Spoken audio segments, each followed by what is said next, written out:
வணக்கம் நண்பா, இதான் நம்ம சேனல் B.Sc.Agriculture. இப்போ தான் நம்ம சேனல் முதல் தடவை வரீங்க, மறக்காம சப்ஸ்கிரைப் பட்டன் ப்ரெஸ் பண்ணுங்கள். உங்கள் சப்ஸ்கிரிப்ஷன் லைக்ஸ் வந்து எங்களை அடுத்து இந்த லெக்சர் வீடியோஸ் கண்டினியூஷனாக போடுறதுக்கு மோட்டிவேட் பண்ணிட்டே இருக்கும். சரி, வாங்க வீடியோக்குள்ள போகலாம். இந்த வீடியோவில் நான் சொல்லிக் கொடுக்க போகிறது ஃபண்டமெண்டல்ஸ் ஆஃப் பயோகெமிஸ்ட்ரி. அதை நான் கவர் பண்ண போகிறது யூனிட் 4. அது லெக்சர் டாபிக் என்ன கவர் பண்ண போகிறோம்னு சொல்லி பார்த்தீங்கன்னா, இன்றைக்கி நான் 3 லெக்சர் வந்து இந்த வீடியோவில் கவர் பண்ண போகிறேன். ஸோ அது என்னன்னு சொல்லி பார்த்தீங்கன்னா, டிரான்சாமினேஷன், deamination, decarboxylation of aminoacid. இது வந்து ஃபஸ்ட் இது. அப்புறம் அமினோ assimilating enzymes, அப்புறமேட்டு metabolic interrelationship. ஸோ இதை பற்றி தான் நம்ம இந்த வீடியோ ஃபுல்லாக நம்ம பார்க்க போகிறோம். ஸோ அமினோ ஆசிட் மெட்டபாலிசம்ஸை பற்றி ஒரு சின்ன இன்ட்ரோ கொடுத்தா அப்புறம் டைரெக்டாக நம்ம டாபிக் உள்ள போயிடலாம். ஸோ இன்ட்ரோன்னும் போது இப்போ ப்ரோட்டீன் மெட்டபாலிசம் தான் பார்த்தீங்கன்னா எல்லா உயிரினங்களுமே ஒரு இம்பார்ட்டண்டான ஒன்றுன்னு சொல்லி வச்சுக்கலாம். ப்ரோட்டீன் மெட்டபாலிசம் இல்லைன்னா லைஃப் ஃபார்ம்ஸ் வந்து அதுக்கான எனர்ஜி வந்து கிடைக்காது.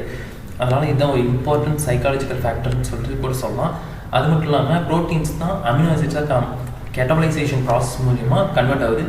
இது எப்படி நடக்குது, அந்த கேட்டபலைசேஷன் ப்ராசஸ் நடக்குதுன்னு சொல்லி பார்த்தீங்கன்னா, ப்ரோட்டீன்ஸ்க்கு நடுவில் நம்ம ஏற்கனவே படிச்சிருக்கோம், ஒவ்வொரு அமினோ ஆசிட்ஸும் கம்பைன் ஆனால் தான் ப்ரோட்டீன். அதுக்கு நடுவில் இருக்கிறது பெப்டைட் பாண்ட். அந்த பெப்டைட் பாண்ட் ஹைட்ரோலைஸ் ஆகும்போது தான் இந்த கேட்டபலைசேஷன் ப்ராசஸ்ன்றது நடக்கும். அது வந்து எப்படி நடக்கும்னு சொல்லி பார்த்தீங்கன்னா, ஒரே விதமான பெப்டைட் அடிக்கக்கூடிய என்சைம் மட்டும் இருந்தால் போதுமான்னு சொல்லிட்டு பார்த்தீங்கன்னா சுத்தமாக இல்லைங்க.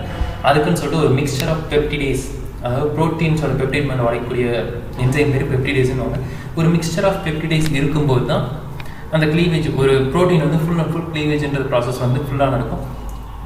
அதை வந்து நம்ம 2 இதாக பிரிச்சுக்கலாம். ஒன்று எக்ஸோபெப்டிடேஸ், அப்புறம் இன்னொன்று எண்டோபெப்சிடேஸ். ஸோ இந்த மாதிரி 2 பெப்டிடேஸுமே பார்த்தீங்கன்னா இந்த ப்ரோட்டீன் க்ளீவேஜ் கன்வர்ஷனுக்கு ஃபுல்லாக தேவைப்படுன்னு சொல்லலாம். சரி, இந்த அமினோ ஆசிட் மெட்டபாலிசம்னு சொல்கிறோம். இது வந்து நார்மல் ஹியூமன்லேயே எவ்வளோ நடக்கும்னு சொல்லி பார்த்தீங்கன்னா, கார்போஹைட்ரேட் அப்புறம் ஃபேட்ஸ் இருக்குல்ல, அதோட ஆக்சிடேஷன் மூலிமா நம்மளுக்கு கிடைக்கக்கூடிய ஒரு நார்மல் ஹியூமன் பீயிங் கிடைக்கக்கூடிய என்சைம்ஸ் பார்த்தீங்கன்னா எனர்ஜி பார்த்தீங்கன்னா 90% கிடைக்கும். இதே அப்புறம் அமினோ ஆசிட் ஸ்கெல்டனைசேஷன் பார்த்தீங்கன்னா ஒரு 10% வரைக்கும் இந்த அமினோ ஆசிட் கேட்டபலைசேஷன் மூலிமா நம்மளுக்கு கிடைக்கும். ஸோ இந்த அமினோ ஆசிட் மெட்டபாலிசம்ஸ் வந்து எனர்ஜி ஃபங்க்ஷனுக்கு மட்டும் இதாகுதுங்க. நிறையா சைக்காலஜிக்கலி இம்பார்ட்டண்ட்டு நியூக்ளிக் ஆசிட், அப்புறம் டிஎன்ஏ ஸ்ட்ரக்சர் ஃபார்ம் பண்ணுறது, ஒவ்வொரு செல்லையும் டிஎன்ஏ ஃபார்ம் பண்ணுறதுக்கு இந்த மாதிரி ப்ராசஸ்க்கும் இந்த அமினோ ஆசிட் கேட்டபலைசேஷன்றது வந்து நடக்கும். ஸோ நம்ம ஏற்கனவே படிச்சிருக்கோம், ஒரு 20 விதமான யூனிக் ப்ரோட்டீன் அமினோ ஆசிட்ஸ் வந்து நம்ம பாடியில் இருக்குது. ஸோ அந்த ப்ரோட்டீன் பாடி ஆசிட்ஸை வந்து ஒவ்வொரு இதுக்கும் தனித்தனி யூனிக் டிகிரேடேட் பாத்வே இருக்கும். ஸோ அந்த 7 அமினோ ஆசிட்ஸையும் கன்வெர்ட் பண்ணுறதுக்கு பார்த்தீங்கன்னா ஒரு 7 மெட்டபாலிக் இன்டர்மீடியேட்ஸ்ன்றது வந்து நம்மளுக்கு தேவைப்படும். அதை தான் பார்த்தீங்கன்னா pyruvate, acetyl CoA, aceto acyl CoA, alpha ketoglutarate, succinyl CoA, fumarate, ஆக்சிட். ஸோ இந்த 7 டிகிரேடேஷன் மெட்டபாலிக் இன்டர்மீடியேட்ஸ் தான் இந்த 20 அமினோ ஆசிட்ஸ் டிகிரேடேஷனுக்கு ப்ராசஸாக நடக்கும்.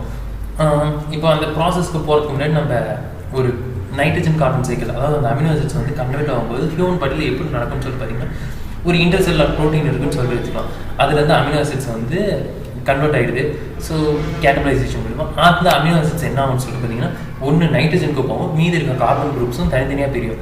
ஸோ அந்த நைட்ரஜன் குரூப் வந்து கார்பனிக் பாஸ்பேட்டாக கன்வெர்ட் ஆகும். அது எப்படின்னு சொல்லி பார்த்தீங்கன்னா, அந்த பயோசிந்தசிஸ் ப்ராசஸ் மூலிமா அமினோ ஆசிட், நியூக்ளியோடைட், அப்புறம் பயோமைன்ஸாக கன்வெர்ட் ஆகிட்டு அதை தான் கார்போஹைட்ரேட் பாஸ்பேட்ஸ்ன்னு சொல்லலாம். அப்படி கன்வெர்ட் ஆகிட்டு யூரியா சைக்கிள்குள்ளார என்ட்ரு ஆகும். அதே மாதிரி கார்பன் சைக்கிள்ஸ் பார்த்தீங்கன்னா ஆல்ஃபா கீட்டோ ஆசிட்ஸோட ஆக்ட் ஆகிட்டு சிட்ரிக் ஆசிட்குள்ளார வெளியே வரும். அது எப்படி வரும்னு சொல்லி பார்த்தீங்கன்னா CO2 H2O ரிலீஸ் ஆகிட்டு. ஸோ இங்கே நம்ம என்ன பார்த்துருக்கோம், இப்போது ஃபஸ்ட்டு அமைன்ஸ் வந்து பார்த்திங்கன்னா ஒன்று அமினோ ஆசிட், நியூக்ளியோடைட், பயாலஜிக்கல் அமைன்ஸாக கன்வெர்ட் ஆகும். அப்படி இல்லை யூரியாவை நைட்ரஜன், அதாவது நம்மளோட எக்ஸ்கிரீட்டா மூலியமாக வெளியே வரும், அதாவது நம்மளோட அமிலம் மூலியமாக வெளியே வந்துடும்.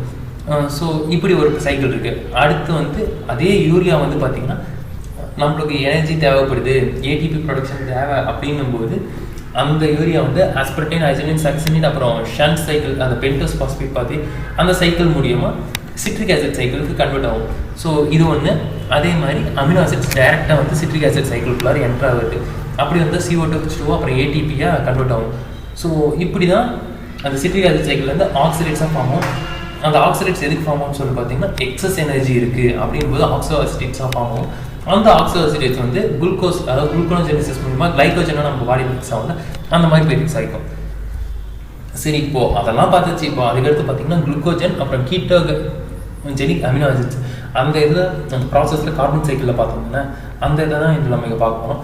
ஸோ அந்த சைக்கிளுக்கு வந்து pyruvate, alpha ketoglutarate, succinyl CoA, fumarate, அப்புறம் ஆக்சோ அசிடேட், இதெல்லாம் பார்த்தீங்கன்னா நம்மளுக்கு வந்து ப்ரீகுசஸ், அதாவது அந்த என்சைம்ஸ் உருவாக்குறதுக்கு ஒரு இம்பார்ட்டன்ட் ப்ரீகுசஸ் தான் இந்த குளுக்கோனோஜெனிசிஸ் ப்ராசஸ் ஃபுல்லாக நம்மளுக்கு கிடச்சிட்டு இருக்கும். அதுக்கடுத்து பார்த்தீங்கன்னா இந்த அமினோ ஆசிட்ஸ் வந்து அதுக்கான இன்டர்மீடியட்ஸ் வந்து ரைஸ் பண்ணது இல்லை அந்த குளுக்கோனோஜெனிசிஸ் ப்ராசஸ்க்காக, அதனால் அதை வந்து குளுக்கோஜெனிக்னு சொல்லிட்டு பேர் வச்சுருக்காங்க. ஸோ நீங்கள் ரொம்ப குழப்பிக்காங்க, அந்த ப்ராசஸ் பேர் என்னன்னு சொல்லிட்டு பார்த்தீங்கன்னா குளுக்கனியோஜெனிசிஸ். இதே அந்த இன்டர்மீடியட்ஸ் வந்து பார்த்தீங்கன்னா குளுக்கோனோஜெனிக்னு சொல்லிட்டு சொல்லலாம். அப்புறமேட்டு இந்த அமினோ ஆசிட் வந்து டீக்ரேட் ஆகிட்டு அசிடைல் அசிஓஏவாக கன்வெர்ட் ஆகும். அதே மாதிரி அந்த அசிட்டோ ஸ்டேட்ஸ் இருக்குல்ல அதுக்கான பேர் வந்து கீட்டோஜெனிக்னு சொல்லிட்டு இது பண்ணுறாங்க. ஸோ இந்த காம்பவுண்ட்ஸை வந்து கீட்டோன் பாடிஸ் மூலியமாக சிந்தசிஸ் ஆகுதுன்னு சொல்லிட்டு சொல்லலாம். அதுக்கடுத்து வந்து பார்த்திங்கன்னா இந்த அமினோ ஆசிட்ஸை 2 தான் சொல்கிறோம்ல, குளுக்கோனோஜெனிக் அப்புறம் கீட்டோஜெனிக்னு சொல்லிட்டு. ஸோ அந்த அமினோ ஆசிட்குள்ளார எதெல்லாம் ஆகும்னு சொல்லிட்டு பார்த்தீங்கன்னா ஃபீனைலாலைன், ட்ரிப்ஸோ, டைரோசைன், அப்புறம் ட்ரிப்டோஃபன், அப்புறம் த்ரியோனைன், இதெல்லாம் பார்த்தீங்கன்னா இந்த இதுக்குள்ள இந்த அமினோ ஆசிட்ஸ் எல்லாம் இன்னும் வரும். ஸோ அதை பற்றி நான் இதில் சொல்லிடுறேன். ஸோ இந்த ஃபஸ்ட்டு குளுக்கோனோஜெனிக் அமினோ ஆசிட்ஸ் சொல்லிட்டு பார்த்தீங்கன்னா ஆல்ஃபா கீட்டோகுளூட்டரேட், பைருவேட், ஆக்சலேட், ஃபியூமரேட், அப்புறம் சக்சினியல் செய்வார். இந்த என்சைம்ஸ் மூலியமாக மெட்டபலைஸ் ஆகுது பார்த்தீங்களா, இதெல்லாம் குளுக்கோனோஜெனிக் அமினோ ஆசிட்ஸ்னு சொல்லிட்டு. அந்த 18 அமினோ ஆசிட்ஸ் எதுன்னு சொல்லிட்டு பார்த்தீங்கன்னா இங்கே நான் லைனாக லிஸ்ட் அவுட் பண்ணிருக்கேன். அந்த 18 அமினோ ஆசிட்ஸும் பார்த்தீங்கன்னா குளுக்கோனோஜெனிக் அமினோ ஆசிட்ஸ். அடுத்து வந்து பார்த்தீங்கன்னா கீட்டோஜெனிக் அமினோ ஆசிட்ஸ். ஸோ இது வந்து அசிடைல் சிஓஏ மூலியமாகவும் அசிடைல் மூலியமாகவும் மெட்டபலைஸ் ஆகும். ஸோ அந்த 7 அமினோ ஆசிட்ஸ் தான் இங்கே இருக்கிற 7 அமினோ ஆசிட்ஸ் தான் கீட்டோஜெனிக் அமினோ ஆசிட்ஸ்னு சொல்லலாம். ஸோ இப்போ அமினோ ஆசிட்ஸை பார்த்தாச்சு எது மூலியமாக இதாக. ஸோ அந்த கேட்டபலைசேஷன் ப்ராசஸ், அந்த அமினோ ஆசிட்ஸ் கேட்டபலைசேஷன் ப்ராசஸ் எப்படி ஆகும்னு சொல்லிட்டு பார்த்தீங்கன்னா நம்ம இதில் வந்து ஒரு இம்பார்ட்டன்ட் ரியாக்ஷன் சொல்லிட்டு ஏற்கனவே சொல்லிட்டு அமினோ ஆசிட் கேட்டபலைசேஷன்றது. ஸோ இது வந்து எப்படி இதாகும்னு சொல்லிட்டு பார்த்தீங்கன்னா ஒவ்வொரு அமினோ ஆசிட்ஸும் பிரேக் டவுன் ஆகும்போது, அதாவது ஆல்ஃபா அமினோ குரூப் வந்து ரிமூவ் ஆகும்போது இந்த ப்ராசஸ் வந்து ஸ்டார்ட் ஆகுது. ஸோ அந்த ரிமூவ் ஆகிற ப்ராடக்டான அமினியா வந்து யூரியாவோ இல்லை அதர் ப்ராடக்ட்ஸாக நம்மளுக்கு தேவையான டிஎன்ஏ மாலிகுல்ஸில் தேவைப்படுற நைட்ரஜன் அந்த மாதிரி காம்பவுண்ட்ஸாக மாறிக்கும். அது மட்டும் இல்லாமல் அப்படி இருக்க மீதி இருக்க கார்பன் ஸ்கெல்டன் இருக்குல்ல அது வந்து CO2ஆகவும் எனர்ஜியாகவும் நம்ம பாடிக்குள்ளே ரிலீஸ் ஆகிடும். ஸோ இப்படி தான் இந்த அமினோ ஆசிட்ஸ் வந்து ஃபுல்லாக கேட்டபலைஸ் ஆகுது. ஸோ அது நைட்ரஜன் குரூப் பார்த்தீங்கன்னா யூரியாவோ கன்வெர்ட் ஆகிட்டு நம்மளோட எக்ஸ்க்ரீட்டா மூலியமாக வெளியே வந்துடும். மீதி இருக்க கார்பன் ஸ்கெல்டன் பார்த்தீங்கன்னா பிரேக் டவுன் ஆகிட்டு CO2ஆகவும் ATPயாகவும் கன்வெர்ட் ஆகிட்டு நம்மளுக்கு வெளியே வரும். ஸோ இந்த ப்ராசஸ்லாம் இருக்குல்ல அந்த ப்ராசஸ்லாம் எப்படி நடக்கும்னு சொல்கிறீங்கன்னா ஒரு 3 ப்ராசஸ் மூலியமாக அந்த கேட்டபலைசேஷன் ஆஃப் அமினோ ஆசிட்ஸ் ஒரு 3 ப்ராசஸாக நடக்கும். அதை தான் பார்த்தீங்கன்னா நம்ம லெக்சர் டாப்லேயே படிச்சிருக்கோம். ஸோ டிரான்சமினேஷன், ஆக்சிடேட்டிவ் டிஎமினேஷன், நான் ஆக்சிடேட்டிவ் டிஎமினேஷன். ஸோ இந்த டிரான்சமினேஷன் சொல்லிட்டு இப்போ ஃபஸ்ட்டு ப்ராசஸ் டிரான்சமினேஷன் பார்க்கணும்னு சொல்லிட்டு பார்த்தீங்கன்னா இது வந்து கேட்டலைஸ் பண்ணுறது பார்த்தீங்கன்னா அமினோ டிரான்ஸ்ஃபரேஸும் டிரான்சமினேஷன். ஸோ இதில் ஆல்ஃபா அமினோ குரூப் ப்ரெசென்ட் இருக்குல்ல அது வந்து பார்த்தீங்கன்னா ஆல்ஃபா கீட்டோ குரூப்பாக கன்வெர்ட் ஆகிட்டு ஒரு நியூ அமினோ ஆசிட் ஃபார்ம் ஆகும். அதே மாதிரி ஆல்ஃபா கீட்டோ ஒரிஜினல் அமினோ ஆசிட்ஸை இது வந்து ப்ரொடியூஸ் பண்ணும். ஸோ அதே மாதிரி ப்ரீடாமினேட் அமினோ ஆசிட் அக்செப்டாக இங்கே எது ஆக்ட் ஆகும்னு சொல்லி பார்த்தீங்கன்னா ஆல்ஃபா கீட்டோ குளூட்டரேட்ன்ற காம்பவுண்ட் வந்து ஆக்ட் ஆகும். இந்த குளுட்டமைன்ற அமினோ ஆசிட் ட்ரான்ஸ்ஃபர் ஆகும்போது ஆக்சிலேட்ஸ் நம்ம ஏற்கனவே படிச்சிருக்கோம், அந்த கார்பன் ஸ்கெல்டன்ல ஆக்சிலேட்ஸ்ன்றது வரும். ஸோ இப்படி தான் செகண்ட் டிரான்ஸ்ஃபர்மேஷன் ஈல்ட் ஆஸ்பிரேட்ஸாக ஃபார்ம் ஆகிட்டு வரும். ஸோ இந்த ப்ராசஸ் வந்து சும்மா டிரான்ஸ்ஃபர்மேஷனுக்கு எக்ஸாம்பிளுக்காக கொடுத்துருக்கேன். ஸோ இந்த வந்து பார்த்தீங்கன்னா ஆல்ஃபா அமினோ குரூப் இருக்குது, இந்த ஆல்ஃபா கீட்டோ ஆசிட் இருக்குது. ஸோ இப்போ இது வந்து டிரான்ஸ்ஃபர்மேஷன் ப்ராசஸ் மூலியமாக மாறும்போது இந்தாண்டு இருக்க NH3 குரூப் வந்து இந்தாண்டு கீட்டோ குரூப் மாதிரி அது ஆல்ஃபா அமினோ ஆசிடாக மாறிடும், இந்தாண்டு இருக்கிறது ஆல்ஃபா கீட்டோ ஆசிடாக மாறிடும். ஸோ இப்படி தான் டிரான்ஸ்ஃபர்மேஷன் ப்ராசஸ். இன்னும் தெளிவாக ஒரு எக்ஸாம்பிளோட சொல்லணும்னு சொல்லிட்டு பார்த்தீங்கன்னா ஆல்ஃபா கீட்டோ குரூப் இந்தாண்ட வச்சுருக்கோம், அதே மாதிரி இங்கே லெக்ஸ்ட்ரோ குளுட்டமைன்ற காம்பவுண்ட் இருக்குது. ஸோ இப்போ என்ன ஆகும்னு சொல்லிட்டு பார்த்தீங்கன்னா இந்த NH3 அந்த டிரான்ஸ்ஃபர்மேஷன் ப்ராசஸ் அதாவது அமினோ ஆசிட் டிரான்ஸ்ஃபரேஷன்றது ஆக்ட் ஆகிட்டு PLPயும் ஆக்ட் ஆகும்போது இந்தாண்டு இருக்க NH3ன்ற அமைன் குரூப் வந்து அமினோ ஆசிடோட கம்பைன் ஆகிக்கும். அதே மாதிரி மீதி இருக்க இன்னொரு காம்பவுண்ட் ஆல்ஃபா கீட்டோ ஆசிடாக வந்து வெளியே போயிடும். ஸோ இப்படி தான் டிரான்ஸ்ஃபர்மேஷன் ப்ராசஸ் நடக்கும். இப்போ நம்ம பிக்சர்ஸில் பார்த்தோம், எனக்கு தெரிஞ்சு பாதி பேர் ஒழுங்காக புரிஞ்சுக்காதுன்னு நினைக்கிறேன். ஸோ அதனால தான் இப்போ வேர்ட்ஸில் அந்த பிக்சர்லாம் மறந்துங்க, இப்போ இந்த வேர்ட்ஸில் வந்து சிம்பிளாக புரிய வச்சோம். ஸோ குளுட்டமேட்டோ பைருவேட்டுன்னு 2 காம்பவுண்ட் இருக்குது, அது 2 கம்பைன் ஆகிட்டு ஆல்ஃபா கீட்டோ குளூட்டரேட்டும் அலனைனும் டிரான்ஸ்ஃபர்மேஷன் ப்ராசஸ் மூலிமா அதுக்குள்ளே இருக்கிற யூரியா அதாவது NH3 நைட்ரஜன் காம்பவுண்ட்ஸை மாற்றும் போது கிடச்சிது. அதே மாதிரி குளுட்டமேட் ஆக்சலோ அசிட்டேட் இருக்குது, அதில் இருக்கக்கூடிய NH3 காம்பவுண்டை மாற்றும் போது ஆல்ஃபா கீட்டோ குளூட்டரேட்டாகவும் ஆஸ்பிரேட்டாகவும் கம்பைன் ஆகிடுது. ஸோ இது 2த்துக்கும் காரணமான ஆன்சர் பேர் என்னன்னு சொல்லி பார்த்தீங்கன்னா ஆலைன் டிரான்ஸ்ஃபரேஸ் ALT, அதே மாதிரி ஆஸ்பிரேட் டிரான்ஸ்ஃபரேஸ் AST. இதெல்லாம் தான் டிரான்ஸ்ஃபர்மேஷன் என்சைம்ஸ்னு சொல்லலாம். ஸோ இப்போ டிரான்ஸ்ஃபர்மேஷன் பார்த்தாச்சு. அந்த டிரான்ஸ்ஃபர்மேஷனுக்குள்ள இம்பார்ட்டண்ட்டாக இருக்கக்கூடிய PLP இது எதுக்காக யூஸ் ஆகுதுன்னு சொல்லிட்டு பார்த்தீங்கன்னா அதோட ரோல்ஸ் என்னன்னு சொல்லிட்டு பார்த்தீங்கன்னா ஸோ நம்ம படிச்சிருக்கோம், நான் ஏற்கனவே சொன்ன டிரான்சாமினேஷன்ற ப்ராசஸ் வந்து 2 ஸ்டேஜில் நடக்கும். ஸோ ஃபஸ்ட் அங்கே NH3 பிரேக் ஆகும், அடுத்து போய் கம்பைன் ஆகும். ஸோ இது PLPன்றது பார்த்தீங்கன்னா இது ஸ்கிப் பேஸ் லிங்கேஜ் ஃபார்மேஷனுக்கு ஆல்கைட் குரூப்பில் நடக்கிறதுக்கு இதுதான் காரணம். ஸோ இது வந்து epsilon amino acid of lysine ரெசிடியூஸை வந்து இது என்சைமல் ஃபார்மேட்டில் இது ஆக்ட் ஆகிட்டு இருக்கும். அதே மாதிரி பைரிடாக்சில் பாஸ்பேட்ன்றது பார்த்தீங்கன்னா இதில் வந்து பைரிடாக்ஸோ அமைன் பாஸ்பேட்டாக இதில் கன்வெர்ட் ஆகிடும். அதோட செகண்ட் ஸ்டேஜில் இது வந்து ஃபஸ்ட் ஸ்டேஜ். செகண்ட் ஸ்டேஜில் பார்த்தீங்கன்னா அமினோ ஆசிட் அட்டாச் ஆகிறதுக்காக பைரிடாக்சி அமைன் பாஸ்பேட்ன்றது வந்து கீட்டோ ஆசிட்டாக ஈல்ட் ஆகிட்டு ஒரு நியூ அமினோ ஆசிட்டை பைரிடாக்சல் பாஸ்பேட்டோட ரிலீஸ் பண்ணும். ஸோ இதுதான் இந்த ரோலோட PLPயோட ரோல்னு சொல்லலாம். அதுக்கான பிக்சர் தான் நான் இங்கே கொடுத்துருக்கேன். ஸோ ஃபஸ்ட்டு ஒரு அமினோ ஆசிட் இருக்குது, அது வந்து கன்வெர்ட் ஆகும். இந்த இடத்துல இருக்கக்கூடிய நைட்ரஜன் குரூப்பை வந்து டாப் பார்த்தீங்கன்னா சிங்கிள் பாண்ட்லேருந்து டபுள் பாண்டாக இங்கே கன்வெர்ட் ஆகிடும். இந்த இடத்துல பிரேக்கேஜ் ஃபார்ம் ஆகிடும். ஸோ இந்த இடத்துல ரோல் அந்த PLP தான் இந்த இடத்துல மாறுறதுக்கான காரணம். ஸோ இது இந்த மாதிரி மாறுறதுக்கான டிரான்ஸ்மினேஷனில் மாறுறதுக்கான இது வந்து பார்த்தீங்கன்னா டாட்டோமரைசேஷன் சொல்லலாம். ஸோ இந்த காம்பவுண்ட் வந்து பார்த்தீங்கன்னா கடைசியாக நம்மளுக்கு ஃபைனல் காம்பவுண்டு கிடச்சிது. ஸோ இப்போ நம்ம அந்த டிரான்ஸ்மினேஷன் ஒரு ஓவர் வியூவாக பார்த்தோம்னா ஒன்று அமினோ ஆசிட்ஸ் வந்து ப்ரோட்டீன் ஃபார்மில் நம்மளுக்கு உணவாக வருது, அப்படி இல்லைனா செல்லர் ப்ரோட்டீன்ஸ் ஏற்கனவே பாடிக்குள்ளே இருக்குது, அதெல்லாம் கிடச்சி அமினோ ஆசிட் நம்மளுக்கு கிடச்சிது. அதுலேருந்து வர்றது தான் இந்த சைக்கிள்குள்ளார ஒன்று என்டர் ஆகிட்டு விட்டமினாக இது பண்ணால் ஆல்ஃபா குளோட்டரேட்டாக கம்பைன் ஆகிட்டு ஒன்று ஆல்ஃபா கீட்டோ ஆசிட்டாக லிவரில் வந்து நம்மளுக்கு கிடச்சிடும். அப்படி இல்லையா இந்த அமினோ ஆசிட் இல்லாமல் மசிலில் இருக்கக்கூடிய அலனைன்ற காம்பவுண்ட் வந்து பைருவேட்டாக மாறலாம். அப்படி இல்லைனா அது அமைன் குரூப்போட ஜாயின் ஆகிட்டு யூரியாவில் இருக்கக்கூடிய அமைன் ஆசிட்டாக மாறிட்டு அமைன குரூப்பை ரிலீஸ் பண்ணிட்டு இது பைருவேட்டாக கம்பைன் ஆகிடுது. இதே இந்தாண்டு இருக்க குளுட்டமைன்றது வந்து குளுட்டமேட்டாக கன்வெர்ட் ஆகிட்டு NH3 ரிலீஸ் பண்ணிட்டு குளுட்டமைனாக இந்தாண்ட கிடச்சிது. ஸோ கடைசியாக திருப்பி எல்லாமே பார்த்தீங்கன்னா ஆல்ஃபா கீட்டோ குளுட்டரேட்டாக இங்கே கம்பைன் ஆகுது. ஸோ இந்த சைக்கிள் புரியுன்னு தெரியும் நினைக்கிறேன். ஸோ கடைசியாக பார்த்தீங்கன்னா எல்லா இதுவும் கம்பைன் ஆகிடும். அமைன்ற NH4 அப்படின்ற காம்பவுண்டை ரிலீஸ் பண்ணிட்டு அதுங்க பாடியில் இருக்கக்கூடிய NH4ன்ற காம்பவுண்டை ரிலீஸ் பண்ணிட்டு அது யூரியாவோ இல்லை யூரிக் ஆசிடாவோ நம்ம பாடி எக்ஸிடேட்டாக வெளியில் வந்துடும். ஸோ மீதி இருக்கிறது எல்லாமே பார்த்தீங்கன்னா ஆல்ஃபா கீட்டோ ஆசிட்ஸாக இங்கே வந்து வெளியே வரும். ஸோ இதுதான் டிரான்ஸ்மினேஷன் ப்ராசஸ்ன்னு நடக்கும். ஸோ ஏற்கனவே நான் சொன்னது தான்.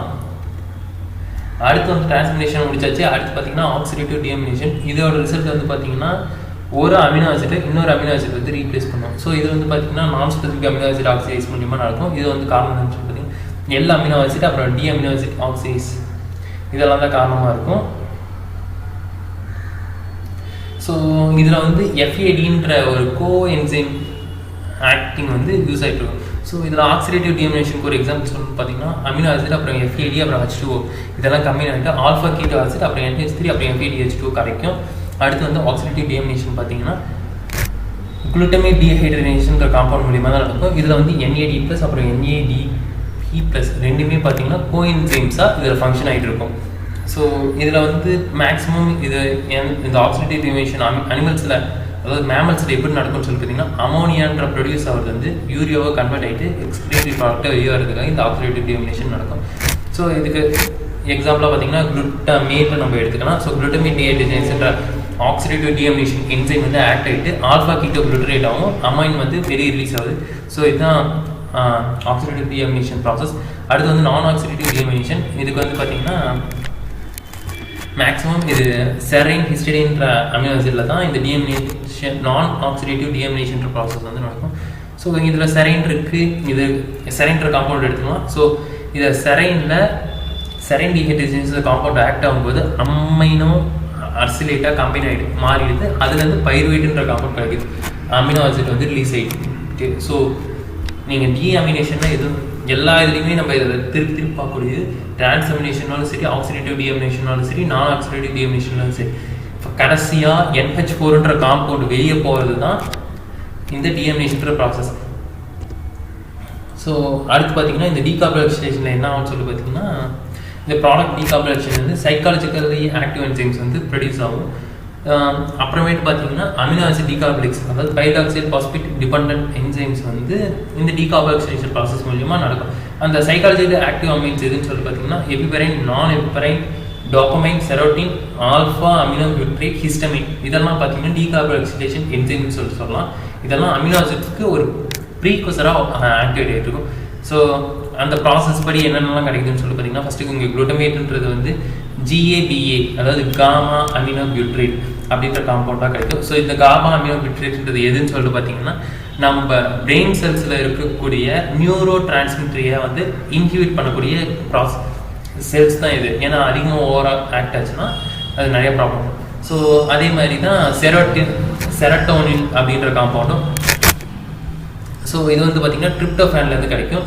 ஸோ இது ட்ரிப்டோஃபேன் டீஹைட்ரேஸ் ஆக்ட் ஆகிட்டு டீகார்போலைசேஷன் மூலியமாக CO2 வெளியே வந்ததுக்கப்புறம் நம்மளுக்கு 5-ஹைட்ராக்சிட்ரிப்டைன் செரட்டோனின் அப்படின்ற காம்பவுண்ட் கிடைக்குது.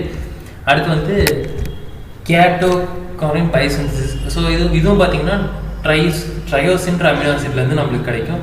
இதில் வந்து பார்த்திங்கன்னா கடைசியாக நம்மளுக்கு கிடைக்கிறது பார்த்திங்கன்னா எபிபரைன் அடர்லைன் சொல்லிட்டு ஒரு காம்பவுண்ட் கிடைக்கும். ஸோ இது எதுக்கு யூஸ் ஆகும்னு சொல்லிட்டு பார்த்தீங்கன்னா இந்த டோபமைன் அப்புறம் இது எல்லாமே பார்த்தீங்கன்னா நம்ம பாடியில் இருக்கக்கூடிய நியூரோ டிரான்ஸ்மிட்டர்ஸ், அதாவது நம்ம பிரெயின் செல்ஸ்லேருந்து கடைசியாக நம்ம பாடிக்கு கொண்டு வரக்கூடிய ஒவ்வொரு என்சைம்ஸ் சொன்னால் இந்த நியூரோ டிரான்ஸ்மிட்டர்ஸாக ஆக்ட் ஆகிட்டு இருக்கும். ஸோ இதுதான் இந்த ப்ராசஸ் நடக்கும். அடுத்து வந்து நம்ம ஃபைனல் லெக்சர், அதாவது இந்த வீடியோட ஃபைனல் லெக்சர் மெட்டபாலிக் இன்டர்ரிலேஷன்ஷிப் அப்படின்னு சொல்லிட்டு சொன்னோம். ஸோ மெட்டபாலிக் இன்டர்ரிலேஷன்ஷிப்னால் நான் ஈஸியாக இதில் சொல்லிடுறேன். ஸோ நம்ம இங்கே கடைசியாக நம்ம இங்கே பார்த்தீங்கன்னா TCA சைக்கிள்ன்றது வந்து காமனாக இருக்கும் வித் த ரிலீஸ் ஆஃப் ஏடிபியும் H2O வரும். ஸோ இதுக்கு எல்லாமே பார்த்தீங்கன்னா இது எதுலேருந்து வரும்னு சொல்லிட்டு பார்த்தீங்கன்னா ப்ராசஸ் எல்லாமே வேறு தான். இங்கே ப்ரோட்டீன், அப்புறம் CO2 இருக்குது, அப்புறமேட்டு இங்கே வந்து பார்த்தீங்கன்னா லிப்பிட்ஸுன்ற காம்பவுண்ட் இருக்குது. ஸோ இது எல்லாமே ஒவ்வொரு இதுலேயும் கன்வெர்ட் ஆகிட்டு கடைசியாக அஸ்டேட் COAவோ இல்லை ஆல்ஃபா கீட்டோ ஆசிட்ஸாவோ கம்பைன் ஆகிட்டு நம்மளுக்கு கிடைக்கிறது தான் TCA சைக்கிள். ஆனால் இந்த TCA சைக்கிளில் வந்து டைரெக்டாக இந்த டிரான்ஸ்மினேஷன் டியாமினேஷன் ப்ராசஸ் மூலிமா நம்மளுக்கு வந்து இங்கே TCA சைக்கிளும் வரலாம். அப்படி இல்லை இந்த TCA சைக்கிள்லேருந்து ஆல்ஃபா கீட்டோ ஆசிட்ஸ் மூலிமா கம்பைன் ஆகிட்டு நம்மளுக்கு ப்ரோட்டீன்ஸ் தேவைப்படும் போது இந்த ப்ரோட்டீன் அமினோ ஆசிட்ஸும் வரலாம். ஸோ அதுலேருந்து யூரியா சைக்கிள் யூரியா ஆசிட்டும் கம்பைன் ஆகும். ஸோ இந்த மாதிரி ப்ரோட்டீன், கார்போஹைட்ரேட்ஸ், லிப்பிட்ஸ், அப்புறம் CO2 இதுக்குள்ளே இருக்க நடுவில் இருக்கக்கூடிய மெட்டபாலிக் பாத்வேக்குள்ளே இருக்கிற ஒரு ரிலேஷன்ஷிப்பு தான் இந்த மெட்டபாலிக் இன்டர்ரிலேஷன்ஷிப்ன்ற ஒரு லெக்சர். ஸோ நான் இந்த வீடியோஸ்க்கான லெக்சர் நோட்ஸ் வந்து டிஸ்கிரிப்ஷனில் கொடுத்துட்டேன். ஸோ உங்களுக்கு ஏதாவது சந்தேகங்கள் இருந்தால் கமெண்ட் செக்ஷனில் கமெண்ட் பண்ணுங்கள். உங்களுக்கு இந்த வீடியோ பிடிச்சிருந்தால் லைக் பண்ணுங்கள், அப்படியே உங்கள் ஃப்ரெண்ட்ஸ் எல்லாத்துக்கும் மறக்காமல் ஷேர் பண்ணுங்கள். அப்படியே நம்ம B.Sc.Agriculture சேனல் சப்ஸ்கிரைப் பண்ணிட்டு பெல் ஐக்கானை ப்ரெஸ் பண்ணுங்கள். ஸோ தேங்க்ஸ் ஃபார் வாட்சிங் த வீடியோ. தேங்க்யூ. நான் உங்களை அடுத்த வீடியோ சந்திக்கிறேன்.